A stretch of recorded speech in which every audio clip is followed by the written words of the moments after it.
క్రిష్ అయితే సత్యతో ఇలా అంటూ ఉంటాడు. "నీ వల్ల నా జీవితం నాశనం అయిపోయింది" అనైతే అంటూ ఉంటాడు. "నువ్వు నా జీవితాన్ని నాశనం చేశావు" అని అంటూ ఉంటాడు. ఆ మాటలకి సత్య అయితే, "నేను నిన్ను ఇష్టపడి పెళ్లి చేసుకోలేదు, మోజుపడి పెళ్లి చేసుకోలేదు. నా ఫ్యామిలీని ఏం చేస్తావో అనే భయంతో నేను నిన్ను పెళ్లి చేసుకున్నాను గానీ, అంతకు మించి నీ మీద నాకు ఇష్టము, ప్రేమ ఏమీ లేదు" అనైతే అంటూ ఉంటాడు. ఆ మాటలకి క్రిష్ అయితే ఇప్పుడు చెప్తాను విను. నేను నిన్ను మీ ఫ్యామిలీ జోలికే రాను. ఇప్పుడు నుంచి ఈ క్షణం నుంచి నేను మీ ఫ్యామిలీ జోలికే రాను. మాటిస్తున్నాను.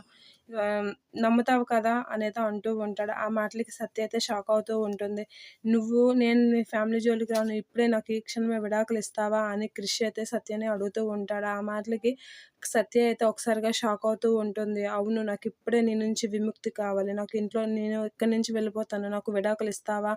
అనైతే గట్టిగా అడుగుతూ ఉంటాడు. ఆ మాటలకి సత్య అయితే షాక్ అయ్యి ఏం మాట్లాడక అలా క్రిష్‌గా చూస్తూ ఉంటాడు. "నీకు నా నుంచి విముక్తి కలుగుతుంది. నీ ఫ్యామిలీకి కూడా విముక్తి కలుగుతుంది. నాకు విడాకులు ఇచ్చేయి. ఇక్కడి నుంచి వెళ్ళిపోతాను" అని అంటూ ఉంటాడు క్రిష్. ఆ మాటలకి సత్య, "సరే, నేను ఇప్పుడే ఈ క్షణమే నీకు విడాకులు ఇస్తాను" అని అంటూ ఉంటుంది. ఆ మాటలకి సత్య అయితే చాలా కోపంగా, "నీ నుంచి నాకు విముక్తి కావాలనే అనుకుంటున్నాను. నేను విడాకులు ఇచ్చేస్తాను. నువ్వు నా నుంచి వెళ్ళిపో" అనైతే సత్య కూడా అంటూ ఉంటుంది. ఆ మాటలకి క్రిష్ అయితే సత్యకి అలా చూస్తూ సరే అని చెప్పేసి అయితే అంటూ ఉంటాడు.